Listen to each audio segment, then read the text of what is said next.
Be me, SEO department head at a small but growing digital agency. It's a pretty good gig. I have my own team, a decent amount of autonomy. The only real problem is the team itself. It's almost entirely men. I inherited them when I was promoted a little over a year ago. The previous manager was a guy, naturally, and he'd built a team that reflected his own biases.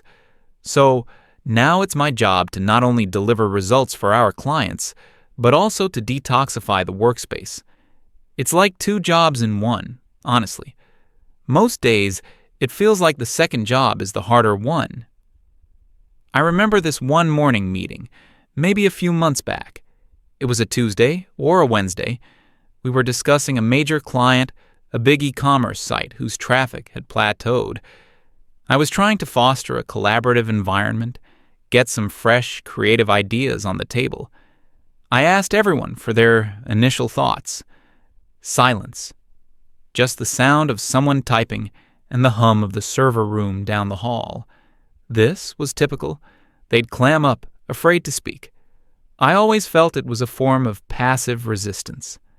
Finally, our lead technical guy spoke up. He's one of the older ones, been with the company forever. Smart, but very set in his ways. He started talking about server response times and schema markup, really getting into the weeds.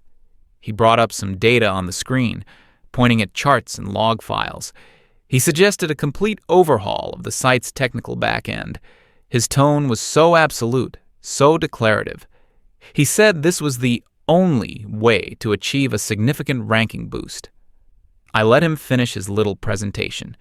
The other guys were nodding along like he was delivering a sermon from a mountain. I had to intervene, of course. I smiled patiently and thanked him for his very thorough analysis. Then I explained that while technical SEO is important, it's not the whole picture. I said we needed to think about the user's journey, the brand's narrative, the holistic digital experience. I used the whiteboard to draw a diagram showing how content strategy and user intent were interconnected. He tried to interrupt me, to say something about crawl budget. I just held up a hand gently. I told him I appreciated his passion, but his approach was a bit like using a sledgehammer to crack a nut. It was aggressive, a brute force method that didn't respect the nuance of the brand. He just shut down completely. He leaned back in his chair, crossed his arms, and stared at the table for the rest of the meeting. His fragile ego was clearly bruised. I saw one of the junior guys shift uncomfortably in his seat. I made a mental note of that. He was probably feeling the peer pressure to conform to that aggressive mindset. In the end, I decided we would focus on a new content initiative, something more empathetic and story-driven. The team just sort of mumbled their agreement. I left the meeting feeling a little drained, but also certain I'd made the right call. It wasn't just about SEO. It was about changing the way they thought about problems. A few weeks later, the numbers for that client came in. They weren't good. Organic traffic was down by about 10%. Keyword rankings for their main products had slipped. I knew instantly what had happened. The team hadn't fully committed to my vision. Their passive resistance, their reluctance to embrace a new way of thinking, had sabotaged the project. I called another meeting to go over the results. I put the analytics report on the main screen for everyone to see. I didn't raise my voice. I kept my tone calm and inquisitive. I asked the team to help me understand what went wrong. Again, silence. They just stared at the screen, at the red downward trending lines. The lead tech guy looked like he wanted to say something, but he kept his mouth shut. Probably for the best. I explained that results like this happen when a team isn't aligned. I talked about the importance of trusting leadership and committing to a unified strategy. I said it felt like some people were still stuck in an old adversarial mindset, seeing every problem as a nail that needed a hammer. My gaze drifted over the men in the room. I wanted them to understand that this was a collective failure, born from a lack of cohesion. It was a learning opportunity for all of us, but especially for them. They needed to learn how to collaborate in a more modern, less confrontational way. I assigned them the task of ideating on how we could improve our internal communication to prevent this from happening again. They just nodded. No one made eye contact. The atmosphere in the office was tense for the rest of the week. I could feel them blaming me, but they didn't understand the bigger picture. I was trying to build something better, and they were fighting me every step of the way. The owner of the agency is a man named Alexander. He's very hands-off, usually. He hired me to run the department, and he lets me do my job. He's all about the bottom line, which is fine. I understood that my methods would take time to show a financial return. You can't undo years of ingrained toxic culture overnight. But he started getting a little more involved around the time we lost that big e-commerce client. The client didn't just leave. They sent a scathing email. Alexander forwarded it to me without comment. The email mentioned a lack of clear strategy and a fundamental misunderstanding of our technical needs. It was obviously written by their head of IT, probably a guy just like my lead tech. They just didn't get what I was trying to do. They were looking for a quick, dirty fix, and I was offering a sustainable, long-term brand evolution. I wrote a long, detailed email back to Alexander explaining the situation. I outlined how the client's rigid, old-fashioned perspective was incompatible with our forward-thinking approach. I framed it as a good thing, really. We were shedding clients who weren't a good cultural fit. He never replied to that email. The breaking point came about a month after that. My lead tech guy, the one who was always so resistant, handed in his resignation. He gave 2 weeks' notice. No big drama. He said he found another opportunity that was a better fit for his skill set. I knew what that was code for. He wanted to go to a place where his aggressive, simplistic way of doing things would be celebrated. A place where he could be another cog in the patriarchal machine. I wasn't sad to see him go, to be honest. I saw it as an opportunity to rebuild the team with people who were more aligned with my vision. Maybe I could even hire a woman for the role. That would certainly help balance the energy in the room. I was actually feeling optimistic. Then I got the calendar invite from Alexander. Urgent meeting, the title said. Just the two of us. In his office, in 10 minutes. That was unusual. He never did that. I assumed he wanted to discuss the plan for hiring the tech lead's replacement. I gathered my notes and my thoughts on the ideal candidate profile. I was ready to make a strong case for diversifying the team. I walked down the hall to his office, feeling confident. I was the head of the department. I was the expert. He needed my guidance. I knocked on his door. He just said, "Come in," without looking up. The vibe in the room was cold. He wasn't at his desk. He was standing by the window, looking out at the city. On the small conference table in the middle of the room, there were 3 pieces of paper laid out in a neat row. I didn't know it at the time, but walking into that room was the beginning of the worst period of my professional life. He turned from the window and gestured toward the chair opposite the table. He didn't sit down. He just stood there, watching me. It felt like an interrogation. "Sit," he said. It wasn't a request. I sat down, placing my notebook on the table. I tried to start the conversation on my own terms. I started talking about the resignation, framing it as a positive development for the team's culture. He held up his hand to stop me. "I don't want to talk about your hiring plans," he said. His voice was flat. He pointed to the 3 papers on the table. "I want to talk about these." I looked down. The first paper was a printout of the final analytics report from the e-commerce client we'd lost. The downward trends were highlighted in red. The second was a copy of their contract termination letter. A sentence about unacceptable performance drops was circled with a pen. The third was the resignation email from my lead tech. I felt a flash of anger.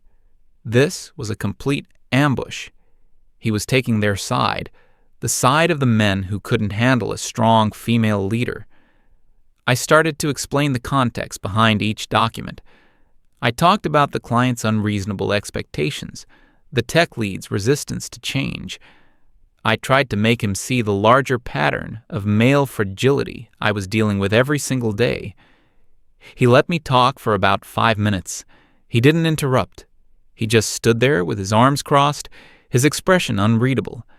When I finally ran out of steam, the silence in the room was heavy. Then he spoke. He told me that the company was losing money. He said that in the year since I'd taken over, my department's client retention rate had dropped by 40%. He said that our agency, which used to be known for getting solid, measurable results, was now getting a reputation for being all talk and no action. He picked up the resignation email. He told me that the tech lead had been with him since he started the company in his garage. He said the guy was the best technical SEO in the city, and that he'd confided in Alexander that he felt his professional expertise was being constantly belittled and dismissed for ideological reasons. My face felt hot. I couldn't believe what I was hearing. He was twisting everything. This wasn't about expertise. It was about a toxic employee refusing to adapt. I opened my mouth to say that, but he cut me off. "No," he said, his voice dropping a little lower. "You don't get to talk now. You get to listen." He told me he was at a crossroads. The business was failing, not slowly, quickly. He said he'd invested his life savings into this company. He had employees who had mortgages and families to support. And my department, the department responsible for driving growth for our clients, was actively sinking the ship. He looked me straight in the eye. He said he believed I was smart, and he knew I was passionate. But my passion was focused on the wrong thing. I wasn't running an SEO department. I was running a social experiment. And he was done funding it. My heart was pounding. I thought he was going to fire me. I started thinking about having to find a new job, about the humiliation. But he didn't fire me. He offered me a deal, an ultimatum, really. He laid out the new rules. Rule number 1. From that moment on, all strategic decisions were to be based exclusively on data and projected ROI. No more narratives or holistic journeys, unless I could back them up with hard numbers. Rule number 2. My job was to manage workflow, not people's personalities. I was forbidden from holding meetings about team cohesion or workplace energy. No more lectures on communication styles. Rule number 3. And he leaned forward when he said this one. I was to give my team complete autonomy on how they achieved their results.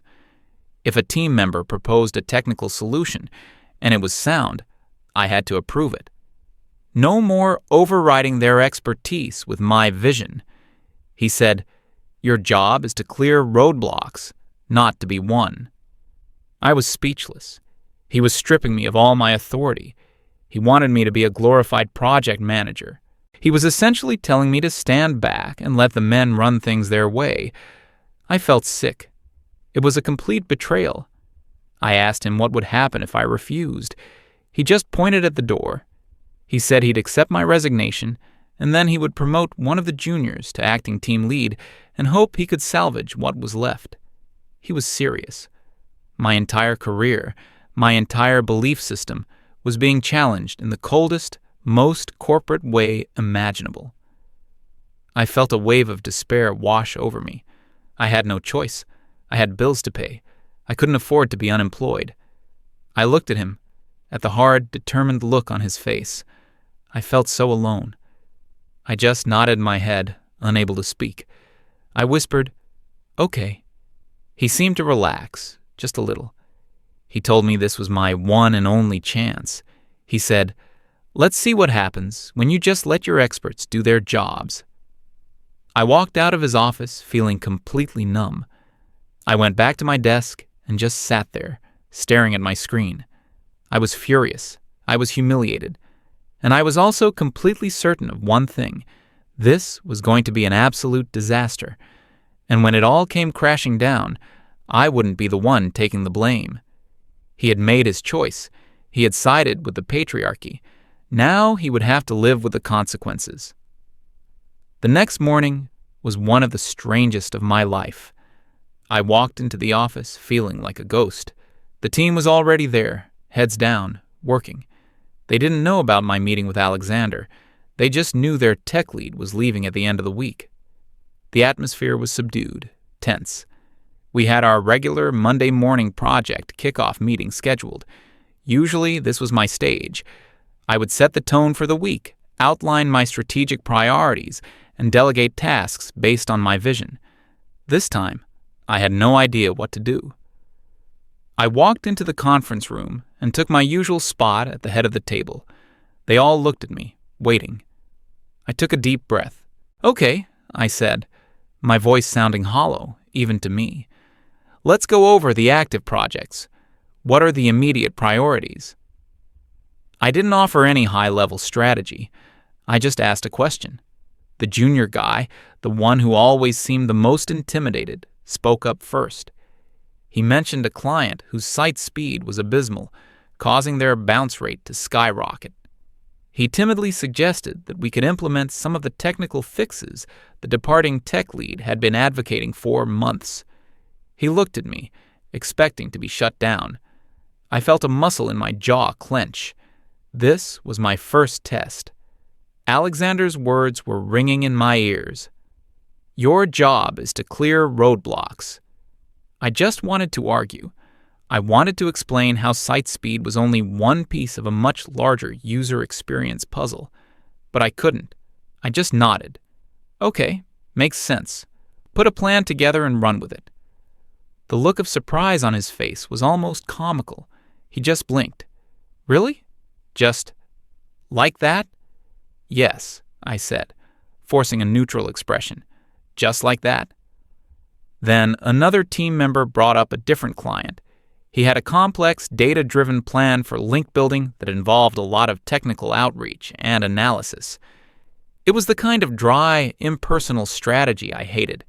It was all about metrics and authority, with no thought for brand voice or storytelling.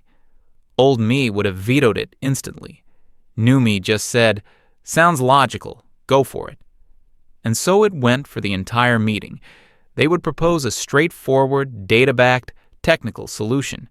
I would approve it. I felt like a robot, a rubber stamp. When the meeting ended, they all just kind of filed out, looking confused but also energized.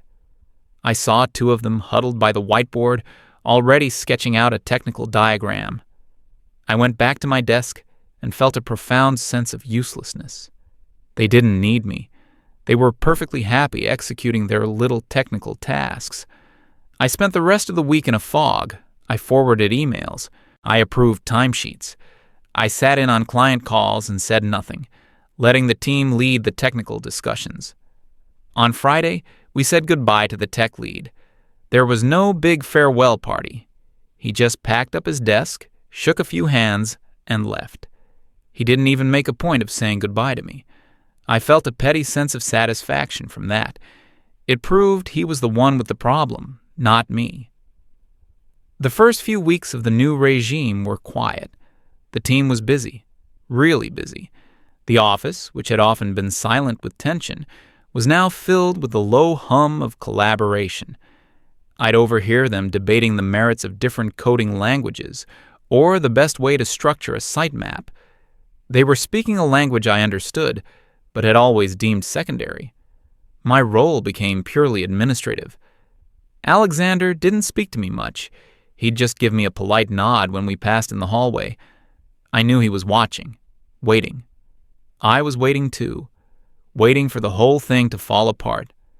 I was convinced that without my strategic oversight, they would eventually hit a wall. They were all technicians, tacticians. They could see the trees, but not the forest.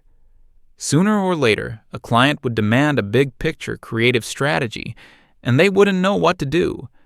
And then Alexander would have to come crawling back to me. I just had to be patient. I started documenting everything. I kept a private file with notes on every decision they made without my input. I was building my case for when the inevitable failure occurred. About a month in, the first set of client reports came out under the new system. I opened the first one with a sense of grim anticipation.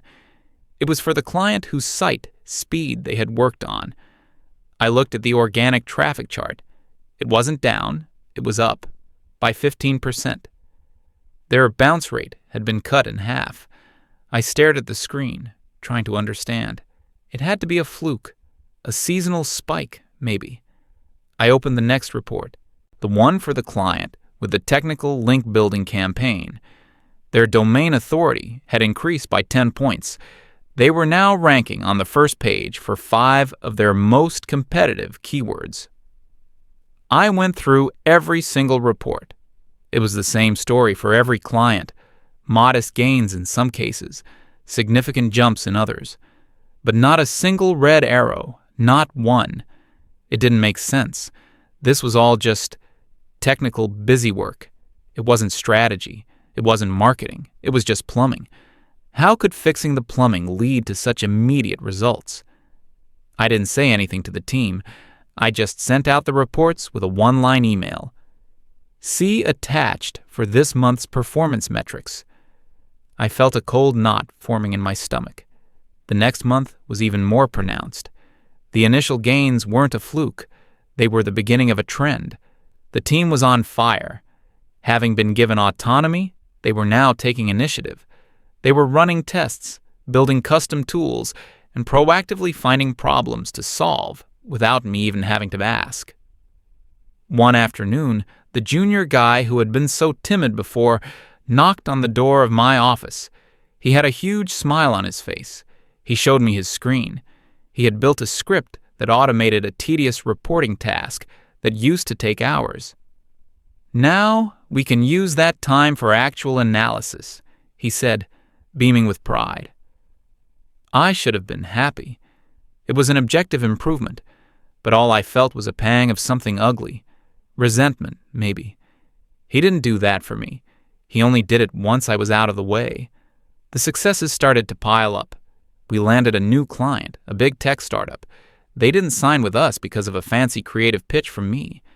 They signed because one of my guys did a free, unsolicited technical audit of their site, found a critical indexing error, and sent it to their CTO. The CTO was so impressed by the proactive, no-nonsense approach that he signed a 6-month contract the next day. Alexander forwarded me the email chain. The only comment he added was a single word: good. The team celebrated the win with a round of high fives. I just watched from my office door, feeling more and more like an outsider. The financial situation of the company completely turned around. We weren't just solvent anymore. We were profitable. Wildly profitable. Alexander started hiring again, adding developers and project managers to support the growth.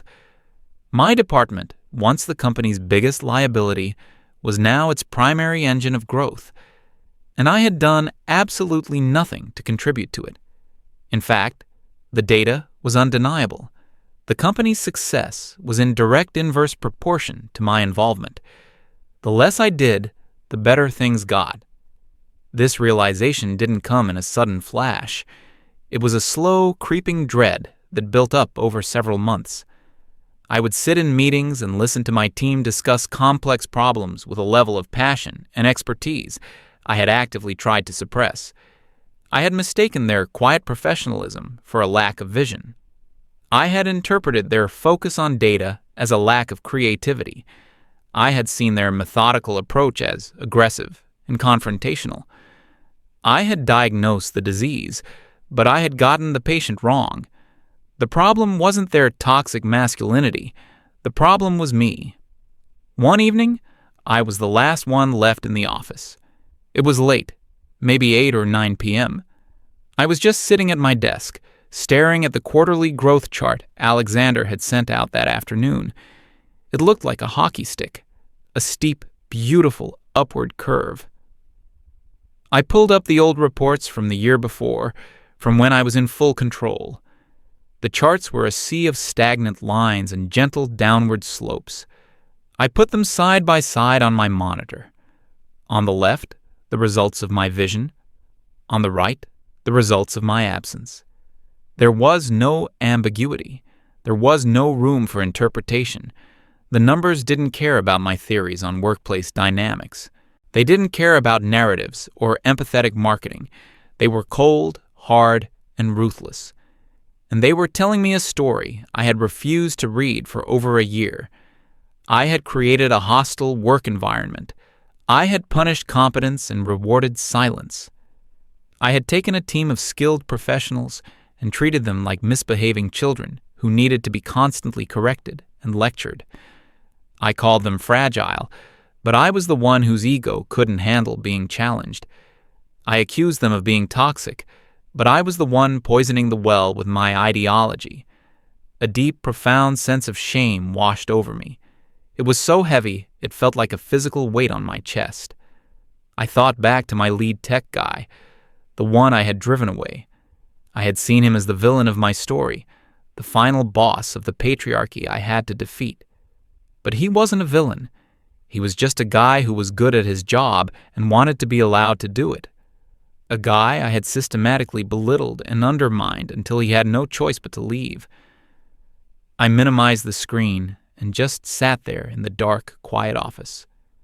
The reflection in the black monitor showed a tired, defeated-looking woman. Alexander's voice startled me. "Burning the midnight oil?" I hadn't even heard him approach. He was standing in my doorway holding a briefcase. I quickly turned back to my desktop, trying to hide what I was looking at. "Just finishing up a few things," I mumbled. He didn't leave. He walked into the office and stood beside my desk. He glanced at my screen, but he didn't comment on the charts. He just looked around the quiet department. "They're a good team," he said. It wasn't a question. "Yes," I said quietly. "They are." He was silent for a moment. "You've been doing a good job," he said. I actually flinched. The praise felt like a slap in the face. I shook my head. "No, I haven't." "They have." I finally looked up at him. I think it was the first time I'd made direct eye contact with him in months. "I was wrong," I said. The words felt strange in my mouth, but also liberating. About everything. He didn't seem surprised. He just gave a small, almost imperceptible nod. "The hardest part of being a leader," he said, "isn't having the right answers. It's realizing when you have the wrong ones." He looked at me, and his expression wasn't angry or triumphant. It was just neutral, maybe a little tired. "You've been letting them do their work," he continued. "You've stayed out of their way. That's what I needed you to do. And because you did, we're still here. The business is thriving." He turned to leave. "Get some rest, Helen," he said over his shoulder. "We've got a busy quarter ahead." And then he was gone. I sat there for a long time after he left. He had given me an out. He had reframed my forced compliance as a conscious leadership choice. He was giving me a chance to save face. But I knew the truth. The numbers knew the truth. I had almost destroyed a perfectly good company and the careers of the people in it because I was blinded by my own self-righteousness. The shock wasn't that the company grew when I stopped shaming the men on my team. The shock was realizing that they were never the problem. The problem was my belief that they had to be.